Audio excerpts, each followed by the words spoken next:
আসসালামু আলাইকুম ওয়া রাহমাতুল্লাহি ওয়া বারাকাতুহু আলহামদুলিল্লাহি ওয়াহদা ওয়াসসালাতু ওয়াসসালামু আলা মান লা নাবিয়্যা বা'দা আম্মা বা'দ। সুপ্রিয় দর্শক ও শ্রোতা মণ্ডলী, আমরা আলোচনা করব একজন মুসাফিরের সিয়ামের বিধান নিয়ে। মুসাফিরের সিয়ামের বিধান প্রসঙ্গে মহান রব্বুল আলামিন সূরা বাকারা সূরা নম্বর 2 আয়াত নম্বর 185 এর মধ্যে স্পষ্ট বলে দিয়েছেন। আল্লাহ বলছেন, ওমান কানা মারিদান আও আলা সাফার ফাইদ্দাতুম মিন আইয়ামিন উখর। যে ব্যক্তি অসুস্থ হয়ে যাবে এবং সফরে থাকবে, সে চাইলে অন্য মাসে সে সিয়ামটাকে কাজা আদায় করে নিতে পারবে। সে রমজান মাসে না রেখে অন্য মাসে কাজা আদায় করে নিতে পারবে। আলেমগণ এ ব্যাপারে একমত যে মুসাফির চাইলে তার সিয়াম থেকে বিরত সে থাকতে পারবে, এটা স্বাধীনতা তার রয়েছে। তবে মুসাফির যদি মনে করে যে আমি রমজান মাসে সফর অবস্থায় আমি সিয়ামগুলোকে আদায় করে নিব, সে সফর অবস্থায় সিয়াম পালন করলে তার সিয়াম শুদ্ধ হয়ে যাবে। এ ব্যাপারে জমহুর আলেমগণ একমত, সাহাবারাও একমত, জমহুর সাহাবা, জমহুর তাবে সবাই একমত। তবে কেউ কেউ বলেছেন যে যদি রমজান মাসে কেউ সফর অবস্থায় সিয়াম পালন করে, তারপরেও তাকে পরবর্তীতে কাজ আদায় করে নিতে হবে। এছাড়াও অনেকে বলেন যে রমজান মাসে সফর অবস্থায় সিয়াম পালন করা মাকরুহ। এই কথাগুলো বিশুদ্ধ নয়, বরং জমহুর আলেমের মতামতটাই বিশুদ্ধ। এখন প্রশ্ন আসতে পারে যে সফর অবস্থায় সিয়াম পালন করা উত্তম না সিয়াম থেকে বিরত থাকাই উত্তম। এ ব্যাপারে আমরা বলবো যে একজন মুসাফিরের তিনটে অবস্থা হতে পারে। প্রথম যে অবস্থা, সেটা হলো মুসাফিরের জন্য সিয়াম পালন করা কষ্টসাধ্য না হওয়া এবং অন্য কোনো ভালো কাজে প্রতিবন্ধকতা না হওয়া। যেমন দাওয়াতি কাজ করতে গেছে, সে দাওয়াতি কাজ করতে তার বাধা তৈরি হচ্ছে না সফর অবস্থায়। তো এই মতো অবস্থায় কষ্ট না হলে তার সিয়াম থেকে বিরত না থাকাই উত্তম, সিয়াম পালন করাই তার জন্য উত্তম।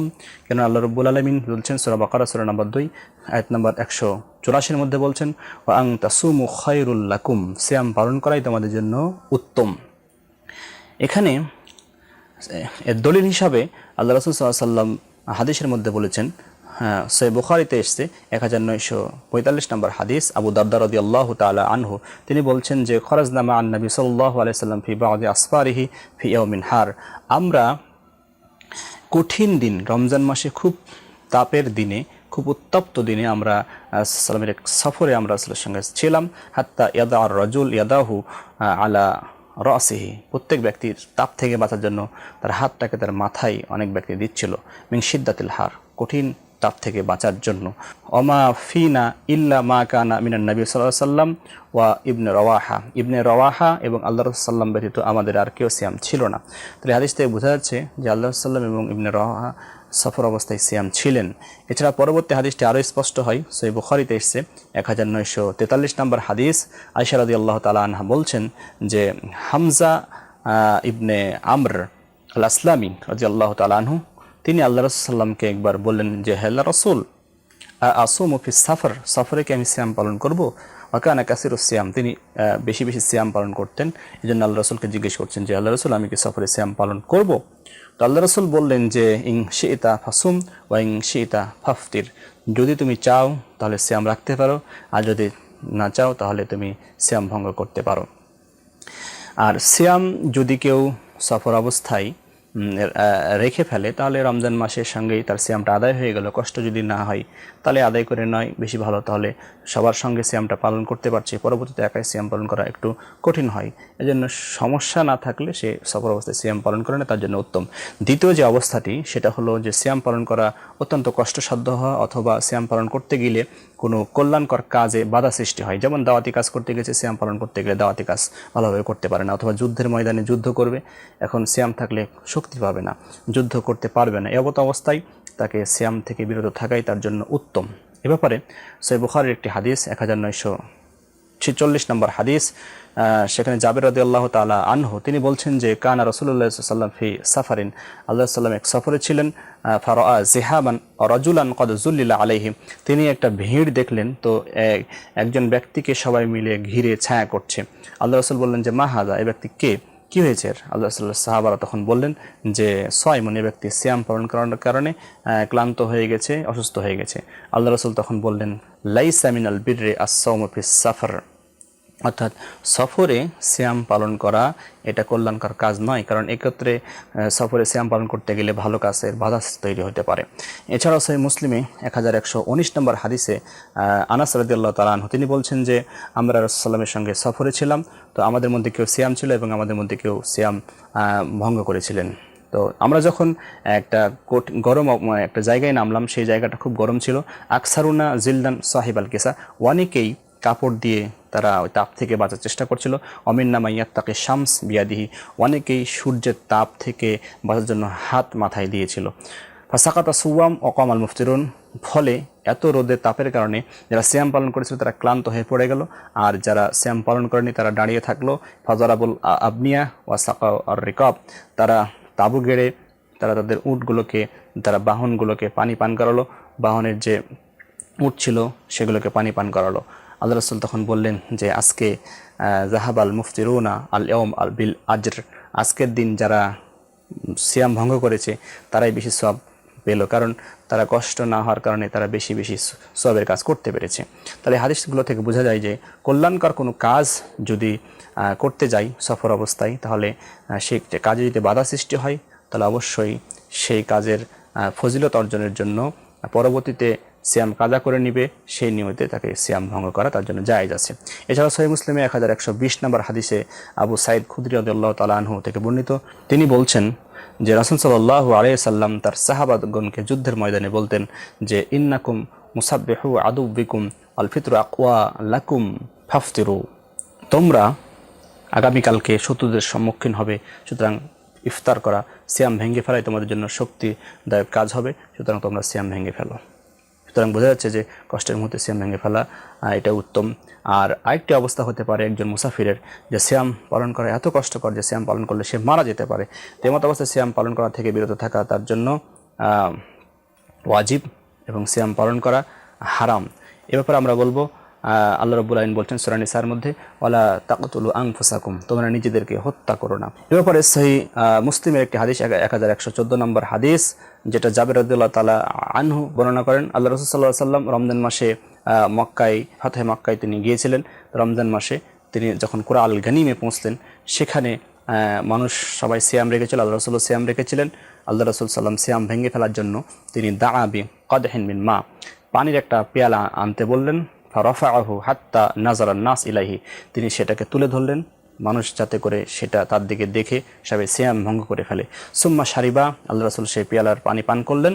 ফাকিল আল্লাহু বাদা যালিকা, এরপরে আল্লাহ রাসূলকে বলা হলো, আল্লাহ রাসূল আপনি সিয়াম ভেঙে ফেলেছেন, তারপরও ওয়াইন্না বাদান নাস কদ সামা, এখনও অনেক মানুষ সিয়াম আছে। আল্লাহ রাসূল তখন বললেন যে উলাইকাল উসাদ উলাইকাল উসাদ, এরাই নাফরমান এরাই নাফরমান। তাহলে বোঝা যাচ্ছে যে খুবই কঠিন মুহূর্তে সিয়াম ভেঙে ফেলাই এটাই হচ্ছে সুন্নতি আমল, আর না ভেঙে ফেলাটা এটা আল্লাহ রাসূল নাফরমানের ব্যাপার মানে কথা বলেছেন, যে ক্ষেত্রে তার কষ্ট হবে, সে ক্ষতি হতে পারে, তার জীবনের আশঙ্কা থাকতে পারে, তাই আল্লাহ রাসূল সাল্লাম এটাকে ভালো কাজ মনে করেননি। এরপরে আমরা আলোচনা করব মুসাফিরের জন্য সিয়াম থেকে বিরত থাকা সুযোগ বা জায়েজ সময় কখন থেকে সে সিয়াম থেকে বিরত থাকতে পারবে। এরপর আমরা বলবো যে মুসাফিরের তিনটে অবস্থা। প্রথম অবস্থা হচ্ছে যে এমন অবস্থায় সফর শুরু করছে যে ফজরের পূর্বে, অথবা সে মুসাফির আছে এমত অবস্থায় ফজরের আযান হচ্ছে, ফজর উদিত হচ্ছে, তো এমত অবস্থায় তার সিয়াম থেকে বিরত থাকা বৈধ আছে, ব্যাপারে আলেমরা সবাই একমত। আর মুসাফির আরেকটা অবস্থা হচ্ছে যে মুসাফির দিনের বেলায় ফজরের পরে দিনের বেলায় সিয়াম যদি দিনের বেলায় যদি সফর শুরু করে, তাহলে এক্ষেত্রে আলেমদের মধ্যে মতানৈক্য রয়েছে। জমহুর আলেম তথা ইমাম আবু হানিফা, শাফঈ এবং আহমদ এর একটি বক্তব্য অনুসারে অনেকেই বলেছেন যে এই অবস্থায় সিয়াম থেকে সে বিরত থাকতে পারবে না, কারণ দিনের বেলায় এখন সিয়ামের সময়, দিনটা সম্পূর্ণটা সিয়ামের সময়, আর সে মুকিম অবস্থায় আছে, এখন সে সিয়াম ভাঙতে পারবে না, এটা জমহুর আলেম বলেছেন। অপরপক্ষে ইমাম আহমদ, ইসহাক এবং ইবনে তাইমা এই মতটিকে পছন্দ করেছেন যে এর মতো অবস্থায় সিয়াম থেকে বিরত থাকা বৈধ। যদি দিনের বেলাও সে সফর শুরু করে তখনও তার সিয়াম থেকে বিরত থাকা বৈধ আছে। তারা দলিল হিসেবে পেশ করেছেন সূরা বাকারার 2 নম্বর সূরার 185 নম্বর আয়াত, ওমান কানা মারিদান আও আলা সাফার ফাইদ্দাতুম মিন আইয়ামিন উখর, যে ব্যক্তি অসুস্থ অথবা সফরে থাকবে সে অন্য মাসে সেটাকে কাজা আদায় করে নেবে। এটা একটা আম দলিল। সুতরাং যে কোনো অবস্থায় সে সফর অবস্থায় যে কোনো অবস্থায় সে সফরের উদ্দেশ্যে বের হলেই সিয়াম ভঙ্গ করতে পারবে। এছাড়াও দলিল হিসাবে তারা তিরমিজির 710 নম্বর হাদিসটি তারা উল্লেখ করেছেন। জাবির রাদিয়াল্লাহু তাআলা আনহুর হাদিসে এসেছে যে আল্লাহ রাসূল সাল্লাল্লাহু আলাইহি সাল্লাম যখন ফাতহে মক্কার সময় কুরাগাল গনিমে তিনি যখন পৌঁছলেন তখন তিনি সিয়াম ভঙ্গ করেছেন। এরপর আরেকটি হাদিস তারা দলিল হিসেবে পেশ করেছেন সহিহ বুখারীর 1948 নম্বর হাদিস। ইবনে আব্বাস রাদিয়াল্লাহু তাআলা আনহুমা তিনি বলছেন আল্লাহ সাল্লাম যখন সফরে বের হয়েছিলেন মদিনা থেকে মক্কায় গমন করেছিলেন তিনি সিয়াম রেখেছিলেন এবং যখন ওসমান নামক স্থানে পৌঁছলেন তিনি পানির পেয়ালা আনতে বললেন এবং মানুষকে সবাইকে দেখিয়ে পানির পেয়ালা পান করলেন এবং তিনি সিয়াম ভঙ্গ করলেন এবং মক্কায় তিনি প্রবেশ করলেন। এটা রমজান মাসে ছিল। তাহলে ওসমান নামক স্থানে তিনি সফর অবস্থায় দিনের বেলায় সিয়াম ভঙ্গ করেছেন। বাড়ি থেকে বের হয়েছেন, নিজের এলাকা থেকে বের হয়ে ওসমান নামক এলাকায় দিনের বেলায় সিয়াম ভঙ্গ করেছেন। এই দলিলগুলো প্রমাণ করে দিনের বেলায় সফর করলে সে সিয়াম ভঙ্গ করতে পারবে। এছাড়া আরও স্পষ্ট হাদিস সুনানে তিরমিজিতে বর্ণিত হয়েছে। সেই হাদিস 799 নম্বর হাদিস। সেখানে মুহাম্মদ বিন কাব তিনি বলছেন যে আমি আনাস ইবনে মালিক রাদিয়াল্লাহু তাআলা আনহুর কাছে আসলাম রমজান মাসে। ও ইরিদুস সফর, তিনি সফরের ইচ্ছা করছিলেন। ওকাদ রহিলাত লাহু রাহিলাতহু, তার মানে বাহনটা রেডি করা হচ্ছিল। ওলাবিসা সিহাবা সফর, তিনি সফরের পোশাক পরিধান করছিলেন। ফাদা আবি তামিন ফা আকালা, তিনি খাবার আনতে বললেন, তিনি সেটা খেয়ে ফেললেন। তখন তাকে বলা হলো যে এটা কি সুন্নাত? তখন তিনি বললেন যে সুন্নাতুন সুম্মা রাকিবা, এটাই সুন্নাত, এবং এরপরে তিনি সফর শুরু করলেন। তারা বোঝা যাচ্ছে যে সফর শুরু করলে, দিনের বেলায় সফর শুরু করলে বাড়িতে থাকলেও সে অবস্থায় সিয়াম ভঙ্গ করতে পারবে। সুনানে আবু দাউদে 2412 নম্বর একটি হাদিস বর্ণিত হয়েছে। উবাইদ বিন জুবাইর থেকে বর্ণিত আছে, তিনি বলছেন যে কুনতু মা আবি বসরা আল গিফারি সাহিবান নবী সাল্লাল্লাহু আলাইহি ওয়াসাল্লাম ফি সাফিনাতিন মিনাল ফুস্তাত ফি রমাদান। আমি রমজান মাসে ফুস্তাস নামক এলাকায় একটা নৌকাতে আবু বসরা আল গিফারি আল্লাহ রাসূলের একজন সাহাবী সঙ্গী, তার সঙ্গে ছিলাম। তো ফারাফা সুম্মা কুরিবা গদা ক্বালা জাফর ফি হাদিসিহি ফালাম ইউজাবিজুল বুয়ুত হাত্তা দাআ বিসসাফরা ফাক্বালা ইকতারিব কুলতু আলাস্তা তারাল বুয়ুত। আবু বসরা আল গিফারি তিনি খাবার রেডি করতে বললেন, খাবার আনতে বললেন এবং তাকেও খাবার খাওয়ার জন্য বললেন। আর আবি বলছেন যে তখন আমি বললাম যে আপনি কি বাড়ি ঘরগুলো দেখছেন? আপনি তখন এলাকাতেই আছেন হে আবু বসরা। তখন আবু বসরা বলছে যে তারাগাবু আন সুন্নতি রাসূলুল্লাহ সাল্লাল্লাহু আলাইহি ওয়াসাল্লাম, তুমি কি আল্লাহ রাসূলের সুন্নাত থেকে বিরত থাকতে চাও, মুখ ফিরে নিতে চাও? অর্থাৎ এটাই সুন্নাত। সুতরাং আমরা বুঝতে পারছি যে সফরের প্রস্তুতি নিলে সিয়াম থেকে বিরত থাকা এবং খাদ্যদ্রব্য গ্রহণ করা এটাই হচ্ছে বৈধ এবং এটাই সঠিক পন্থা। তৃতীয় আরেকটি অবস্থা হতে পারে একজন মুসাফিরের, যে মুসাফির সফরে আছে, সিয়ামের নিয়ত করেছিল, আবার ভাবছে যে আমি সিয়াম ভেঙে ফেলবো, তো সেই অবস্থায় সে সিয়াম ভেঙে ফেলতে পারবে, এটা তার জন্য বৈধ, এতে কোনো সমস্যা নেই। এবার আমরা জানবো কখন থেকে সিয়াম থেকে বিরত থাকার সুযোগ তার শেষ হয়ে যায়। মুসাফির সাধারণত যদি অবস্থানের নিয়ত করে যে আমি অমুক জায়গায় থেকে যাব নির্দিষ্টভাবে এতদিন, অথবা সে যদি অবস্থানের মেয়াদ নির্ধারণ করে ফেলে, তাহলে তার সিয়াম ভেঙে ফেলার সুযোগ শেষ হয়ে যায়। এ ব্যাপারে ইবনে আব্বাস রাদিয়াল্লাহু তাআলা আনহুর একটি হাদিস সেই বুখারীতে বর্ণিত হয়েছে যে আল্লাহ রাসূল সাল্লাল্লাহু আলাইহি ওয়াসাল্লাম যখন মক্কা বিজয়ে রমজান মাসে যখন তিনি কাদিদ নামক স্থানে পৌঁছলেন, সেখানে তিনি ইফতার করলেন, সিয়াম ভেঙে ফেললেন। ফালাম ইয়াজাল মুফতিরান হাত্তা আনসালাখা শাহর, সিয়াম তিনি ভেঙে রাখলেন, একেবারে রমজানের শেষ পর্যন্ত তিনি সিয়াম থেকে বিরত থাকলেন। তো এই হাদিস থেকে আমরা বুঝতে পারি, আমরা জানি যে রমজান মাসের 10 দিন অবশিষ্ট থাকতে মক্কা বিজয় সম্পূর্ণ হয়েছিল। সুতরাং বোঝা যাচ্ছে যে 10 দিন অথবা 11 দিন অন্যান্য বর্ণনা অনুযায়ী সিয়াম পালন করেছে থেকে বিরত থেকেছেন আল্লাহ রাসূল সাল্লাম। তার মানে এই নয় যে 10 দিনের বেশি বিরত থাকা যাবে না। হ্যাঁ, আমরা যদি অবস্থানের নির্দিষ্ট নিয়ত না করি তাহলে ইচ্ছামতো সিয়াম যতদিন পর্যন্ত আমাদের উদ্দেশ্য পূরণ না হবে ততদিন পর্যন্ত আমরা সিয়াম থেকে বিরত থাকতে পারবো। অর্থাৎ মূল কথা হচ্ছে যে ব্যক্তি কোনো শহরে অবস্থানের নিয়ত করবে, সে সিয়াম পালন করবে, সে সিয়াম আর ভঙ্গ করবে না। আর যদি অবস্থানের নিয়ত না করে, কোনো প্রয়োজন বাস্তবায়ন, যে প্রয়োজন বাস্তবায়নের জন্য সে গেছে, সে উদ্দেশ্য পূরণ না হওয়া পর্যন্ত সে সিয়াম থেকে বিরত থাকতে পারবে।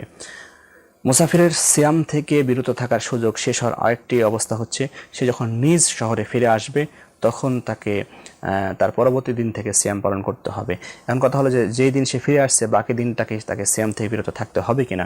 অনেকেই বলেছেন যে বাকি দিনটা তাকে সিয়াম থেকে বিরত থাকতে হবে। যেমন ইমাম আবু হানিফা এবং তার অনুসারী বলেছেন যে সন্ধ্যের দিন যেমন প্রমাণিত হলো যে আজ থেকে সিয়াম, বাকি দিনটা যেমন না খেয়ে থাকতে হয়, অনুরূপভাবে কেউ যদি সিয়াম থেকে ফিরে আসে, কেউ যদি সফর থেকে ফিরে আসে, তাহলে বাকি দিনটা তাকে না খেয়ে থাকতে হবে। তাই বিশুদ্ধ মতামত হচ্ছে যে না, অবশিষ্ট দিন সে সিয়াম থেকে বিরত থাকতে পারবে।